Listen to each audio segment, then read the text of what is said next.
Jai Hind students, today we are going to solve the model paper for class 10th English, and this is very useful for you. बहुत आपके लिए उपयोगी है ये, और model paper के आधार पर आप समझेंगे कि बोर्ड में पेपर किस टाइप से आता है और कितने मार्क्स का होता है, वो सब सीखेंगे। साथ साथ में और कुछ क्वेश्चन भी सॉल्व करना सीखेंगे, उनके आंसर कैसे दिए जाते हैं वो आपको समझाऊंगा।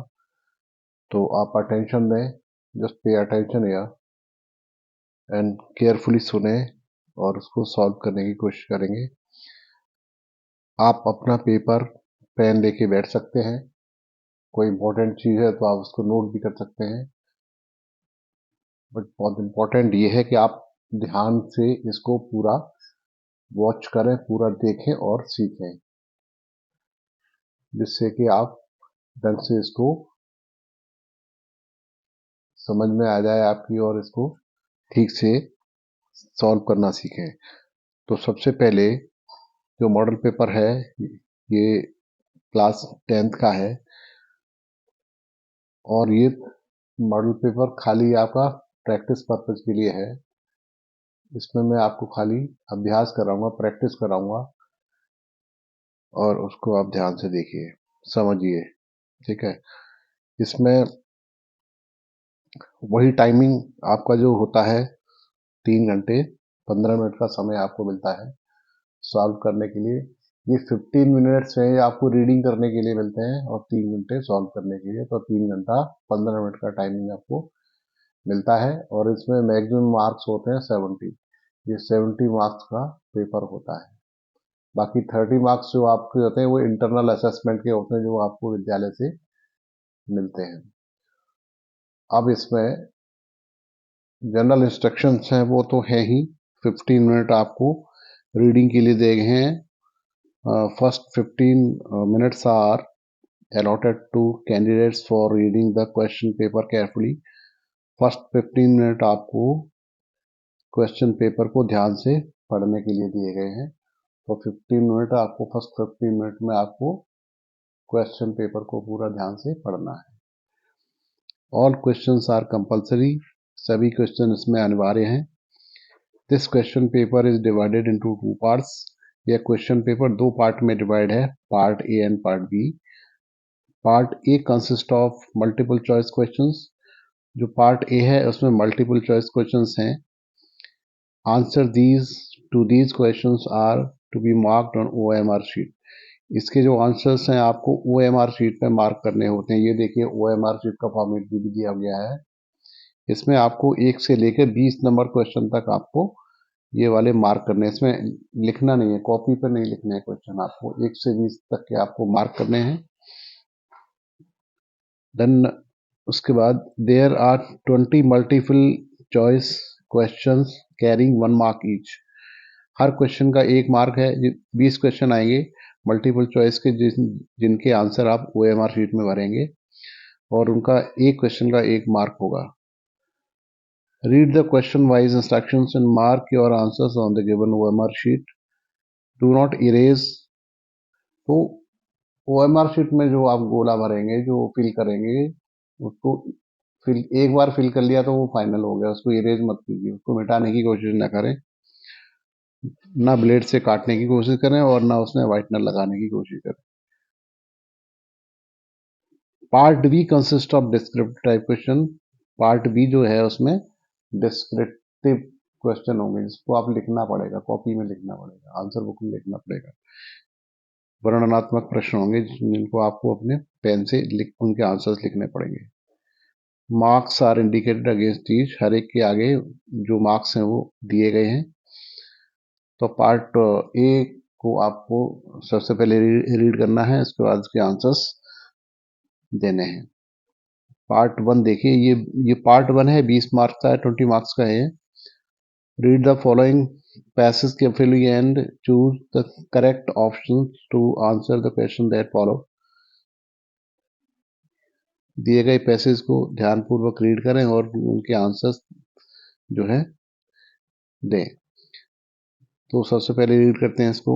Subhash Chandra Bose was a great leader of India. Subhash Chandra Bose Bharat के एक महान नेता थे। His his countryman called him Netaji.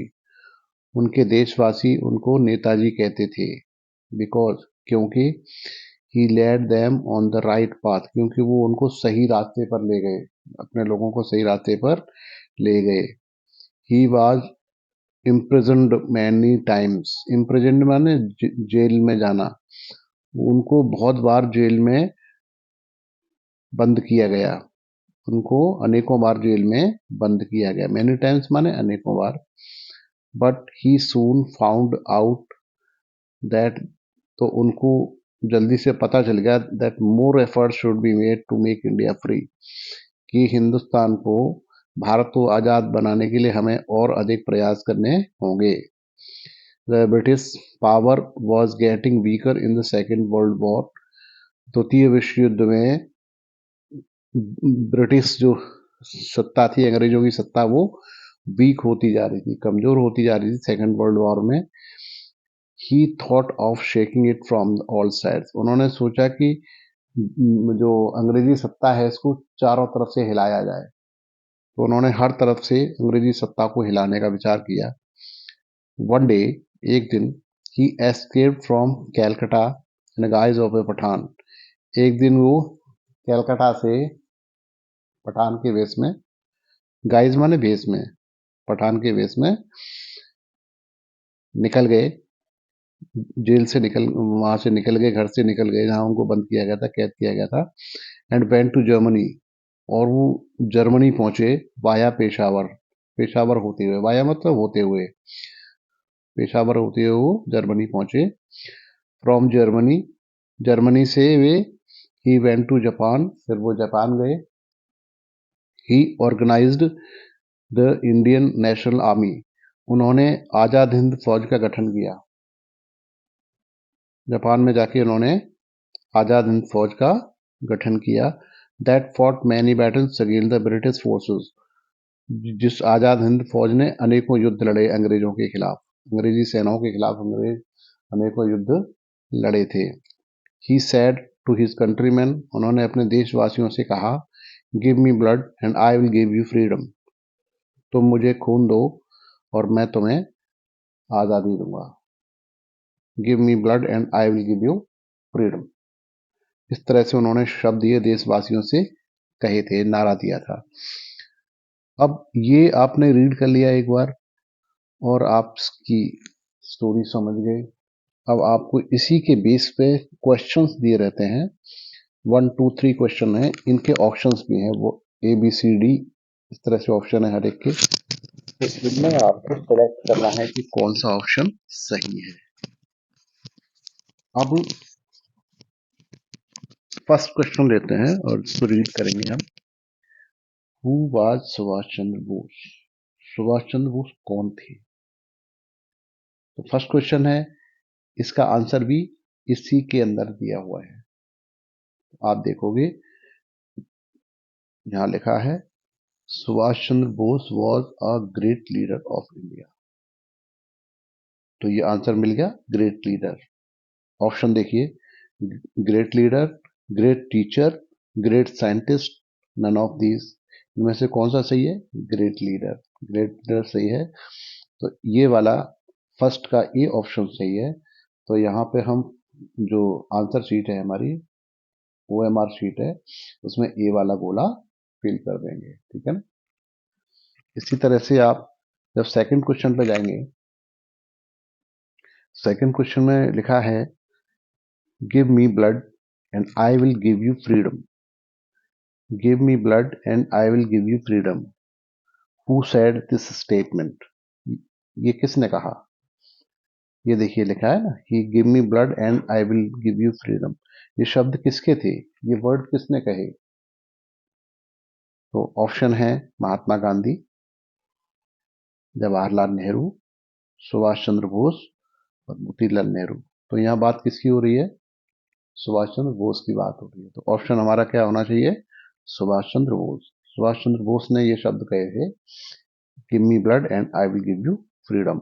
सो हमारा सेकंड क्वेश्चन का ऑप्शन सी है। तो सेकंड में हम सी वाला गोला फिल कर सकते हैं, यहाँ पर इसको ब्लैक कर सकते हैं, डार्क कर सकते हैं, ठीक है।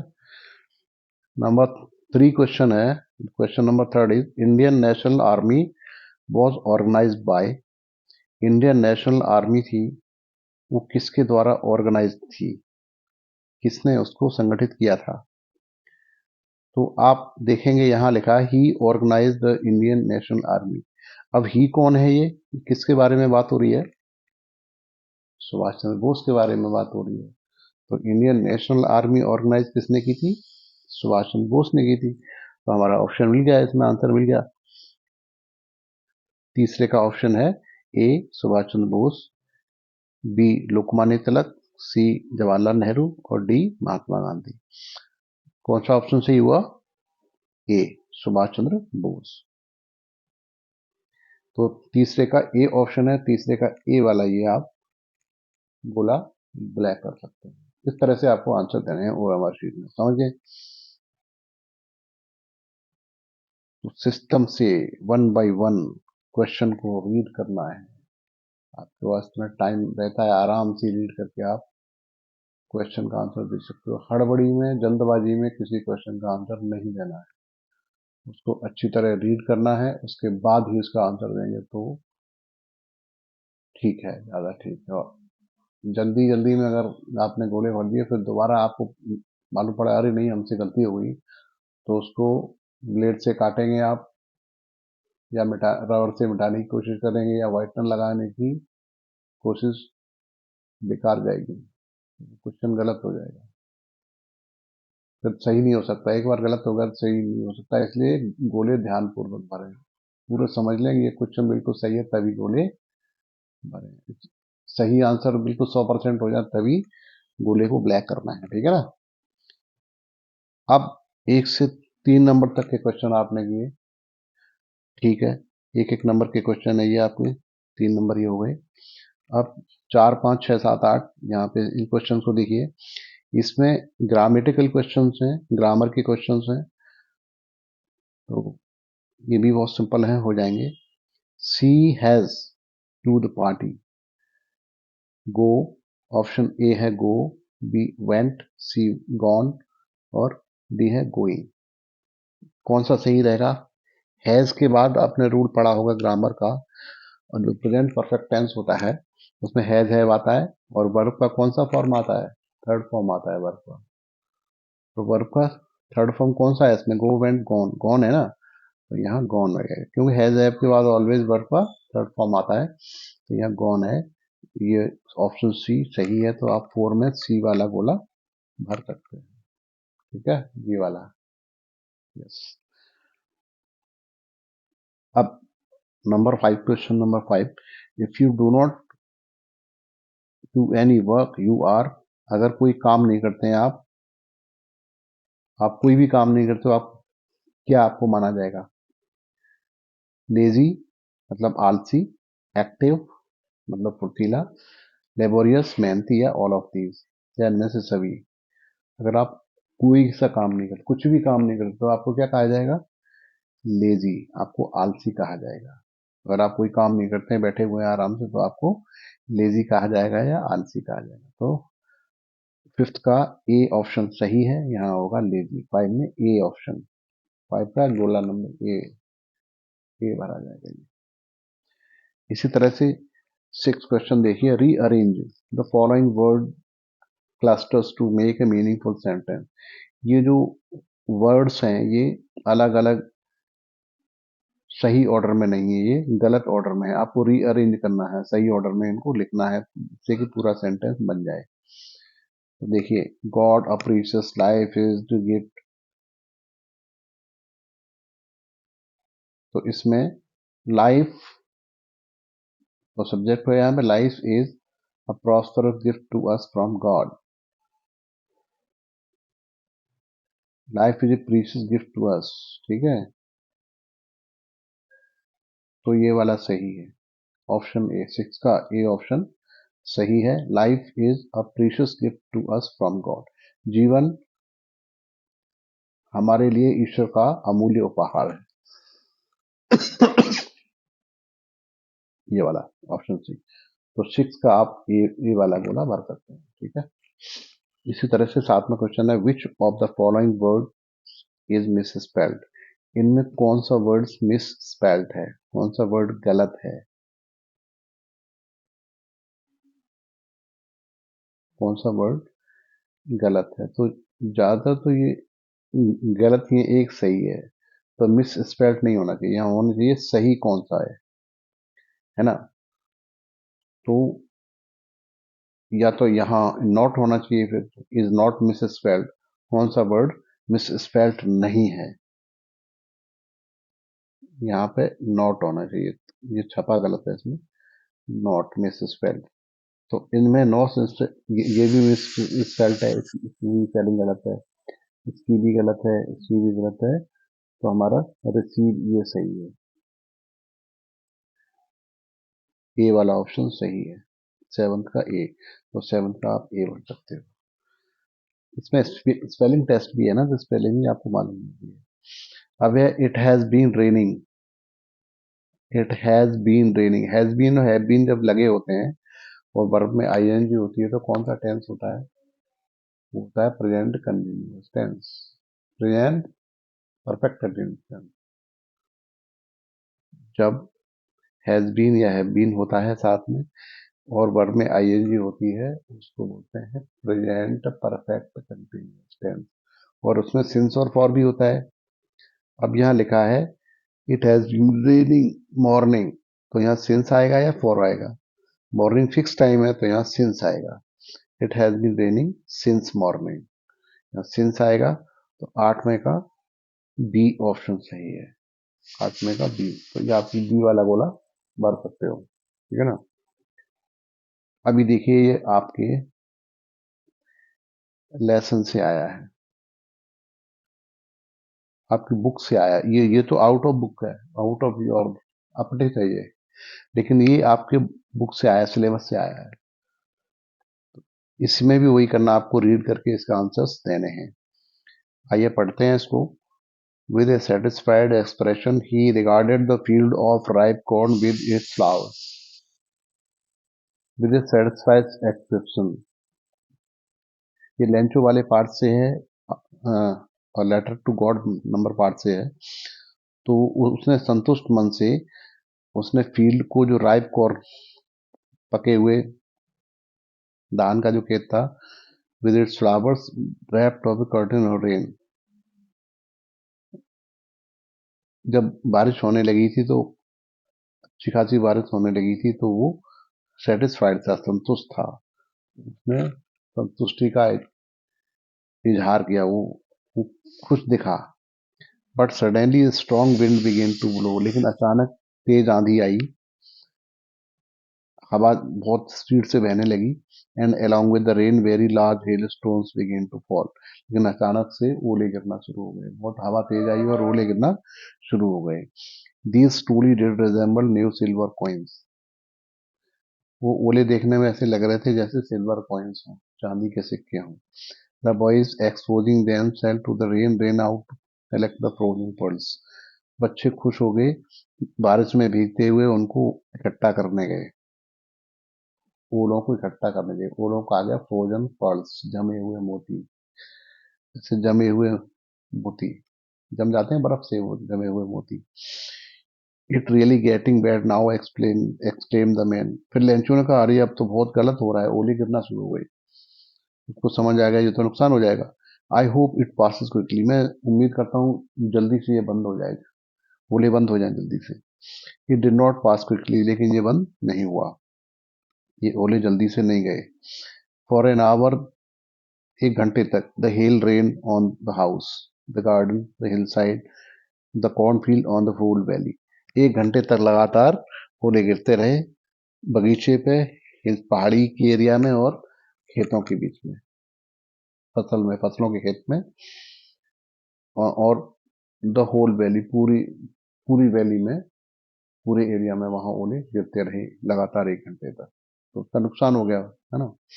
अब देखिए आंसर है, इसको आप देखेंगे 9 नंबर क्वेश्चन, इसको इधर ले लेते हैं तो और दिखाई देगा क्लियर। लेंचू लुक्ड सेटिस्फाइड, लेंचू संतुष्ट दिखाता है, किस समय तक संतुष्ट दिखाता है, जब तक कि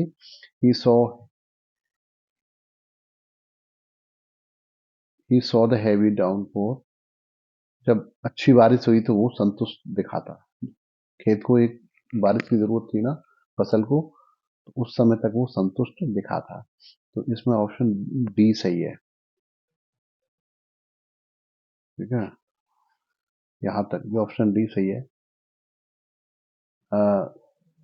10th है, the boy ran out of the house to, बच्चे अपने घर से बाहर निकले, जैसे ओले गिरे तो किस लिए वो निकले थे बाहर, हॉकी खेलने के लिए निकले थे क्या? या लिखा है to collect the corn flowers, फूल चुनने के लिए निकले थे क्या? To gather silver coins, to collect the hail stones, तो इसमें डी ऑप्शन सही है।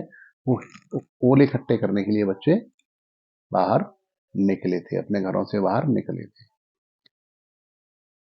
अब क्वेश्चन नंबर 11 से लेके यहाँ तक आपको ये आपके जो बुक्स हैं, उनके लेसन्स हैं, उनमें से शॉर्ट आंसर क्वेश्चंस हैं। तो आपने अगर लेसन ठीक से पढ़े होंगे तो आपको ऑप्शन ढूंढना आसान हो जाएगा।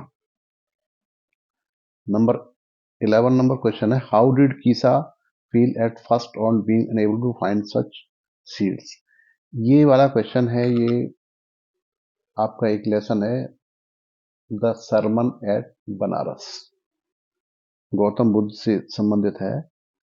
और भगवान बुद्ध के बारे में उन्होंने जब उपदेश दिया था लोगों को, उस समय की कहानी है। तो कीसा गौतमी नाम की एक महिला थी, उसका बच्चा मर रहा था, तो उसको बचाने के लिए वो गौतम के पास गई, सिद्धार्थ गौतम के पास, गौतम बुद्ध भगवान के पास गई।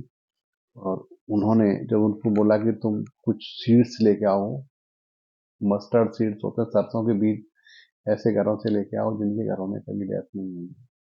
तो हर घर में गई, हर घर भटकी, लेकिन उसको कहीं ऐसा ऐसा कोई घर नहीं मिला जिसके घर में आज तक कभी डेथ न हुई हो। तो फिर जब उसने ऐसा कोई घर नहीं मिला तो वो उसको कैसा महसूस हुआ? तो इसमें ऑप्शन है वियरी, वो हताश और थकी हुई, हताश और थकी हुई वो महसूस कर रही थी। तो यहाँ आएगा वियरी एंड होपलेस। तो डी, ऑप्शन डी आएगा। ए भी आएगा इसमें, बी भी, ए और बी दोनों आएंगे। तो ये इसका ऑप्शन है वियरी एंड होपलेस, मतलब ए, ऑप्शन ए एंड बी दोनों इसमें आएंगे। तो ये डी वाला ऑप्शन सही है। तो आप डी ऑप्शन भर सकते हो 11 नंबर में, डी ऑप्शन देखिए, ये इसको फिल कर सकते हैं। आगे है, who is the author of the lesson, इस लेसन का ऑथर कौन है, लेखक कौन है?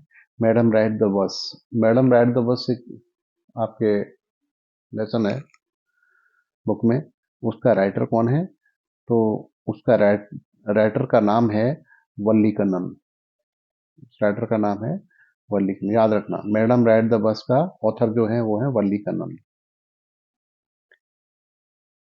अब अगला क्वेश्चन है, who is the author of A baker from Goa, A baker from Goa जो लेसन है उसका ऑथर कौन है, उसका राइटर कौन है? तो उसका राइटर है सी लूसिया रॉड्रिक्स, लूसिया रॉड्रिक्स। ये इसकी, ये आपको याद रखना है कि बेकर फ्रॉम गोवा का ऑथर कौन है, लूसिया रॉड्रिक्स, ठीक है ना। ओके, तो इस तरीके से आपको ये सब आंसर देने हैं। तो 13वां क्वेश्चन है, इसका आंसर सी हो जाएगा, सी वाला कोला आप भर देंगे। इसी तरह 20 नंबर क्वेश्चन तक आपको ये भरने हैं। फिर 21 नंबर जब आ जाता है क्वेश्चन, तो फिर आंसर लिखने पड़ते हैं आपको, जो आपका बी पार्ट है उसके। अभी इस तरह से अब देखिए, एक यहाँ आया है question number 14 to 15, read the given extract, एक एक्सट्रैक्ट दिया है, ये पोइट्री है आपकी, जो पोइट्री है, पोइम्स है, उनमें से ये दिया गया है। और उसी का ये पार्ट है, ठीक है।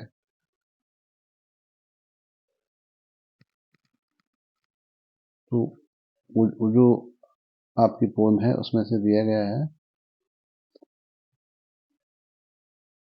उसको रीड करेंगे आप, और रीड करके आपको इसका आंसर देना है। The night is fresh.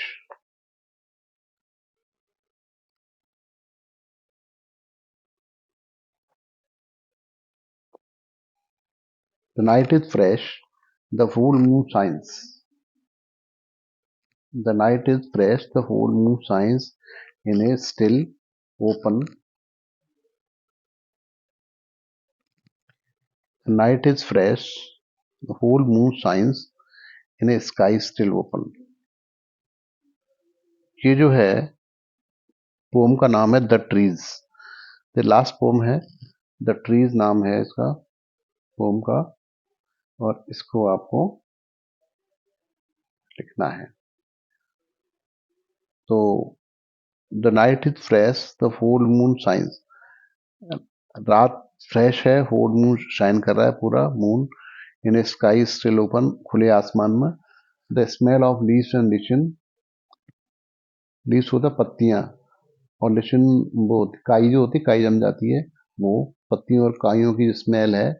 Still reaches like a voice into the rooms, as मेरे रूम तक उसकी ऐसे वॉइस आती है, ऐसे वो भी ओपनली स्मेल उसकी आ रही है। My head is full of whispers, मेरे मन में विस्पर्स आ रही, फुसफुसाने जैसी आवाज आ रही है, मानो वो सब हमसे बात कर रहे हो। This tomorrow will be silent, जो कल एकदम शांत हो जाएगा। तो पेड़ों के बारे में बता रही है, ट्रीज के बारे में बता रही है कि वो ऐसा लगता है जैसे दूर होते जा रहे हैं। हु कंपोज दीज लाइन्स, ये लाइन किसने लिखी है? तो पोम का नाम तो आप समझ गए, पोम का नाम है द ट्रीज, और उसके जो पोएट हैं उनका नाम है एडिना रिच। एड्रियन रिच इनका नाम है जो इसके पोएट हैं। तो इसका 14 का आंसर बी है, तो आप इसको आंसर बी वाला बोला कर सकते हो। ठीक है ना। अब अगला है who what shines in the night, रात में क्या चमकता है?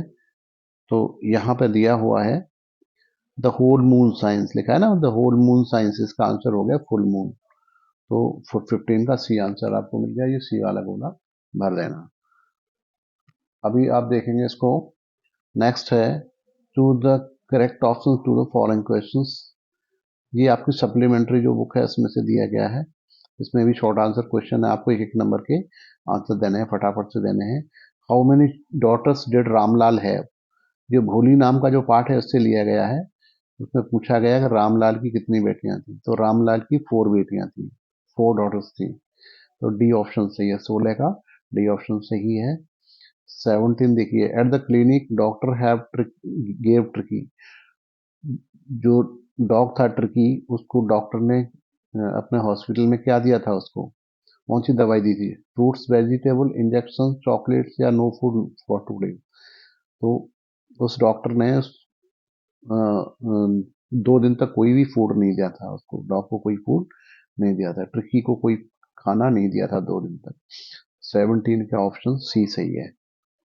ठीक है, इसको सी वाले को आप लिख लेना। अब है अनिल, ये अ थीव्स स्टोरी नामक लेसन है, उसमें से दिया गया है। अनिल जो था, जिसके यहाँ हरि सिंह रहा था, जो चोर था, तो अनिल की उम्र कितनी थी? तो अनिल की उम्र थी 25 ईयर्स ओल्ड। ऑप्शन 18 का ऑप्शन बी है, उसकी एज थी 25 ईयर्स। अब 19 देखिए, for what had लॉयजल saved the 100 Franks, लॉयजल ने 100 फ्रैंक्स किसके लिए इकट्ठे किए थे? तो लॉयजल ने 100 फ्रैंक्स किस लिए किए थे? Two by a gun, option A सही है इसका, बंदूक खरीदने के लिए उसने 100 रुपए 100 फ्रैंक इकट्ठे किए थे। 19 का ए ऑप्शन सही है, two by a gun. Next question जो सी, हु केम टू मैरी भोली, भोली नामक जो आपका लेसन है उसमें दिया है कि भोली से शादी करने, भोली का ओरिजिनल नाम था सुलेखा, ठीक है ना, तो रामलाल की बेटी थी ये, उससे शादी करने कौन आया था? प्रेमनाथ, दीनानाथ, हरिनाथ, या विशंबरनाथ। तो इसका सही ऑप्शन है विश्वंभरनाथ, डी 20 का डी ऑप्शन सही। ठीक है, तो डी वाला गोला आप 20 का भर देना, ये वाला। तो मैंने एक मॉडल पेपर ये आपको बताया कि इस टाइप का पेपर आता है, जो ओएमआर शीट में भरने वाले 20 क्वेश्चन है, जो पार्ट ए होता है इसका क्वेश्चन पेपर का, वो आपको कैसे फिल करना है। आई होप आपने अच्छे से समझा होगा और अपने एग्जाम की ठीक से तैयारी कर रहे होंगे बच्चे सब। मेरी तरफ से बहुत बहुत शुभकामनाएं। अभी आपको और भी बताया जाएगा, जो पार्ट बी है उसके बारे में भी अगले वीडियो में बताया जाएगा। इस वीडियो को आपने सीखा, बहुत कुछ सीखा, और अगर अच्छा लगा है तो इसको लाइक जरूर दबा दें, लाइक का बटन अवश्य दबा दें, जिससे कि आपको इसके नोटिफिकेशन बाद में मिलते रहेंगे। ठीक है। और अगर इसको वीडियो को आप चैनल को फर्स्ट टाइम देख रहे हैं, पहली बार चैनल पे आए हैं, इससे पहले कभी आपने नहीं देखा है, तो आप इसको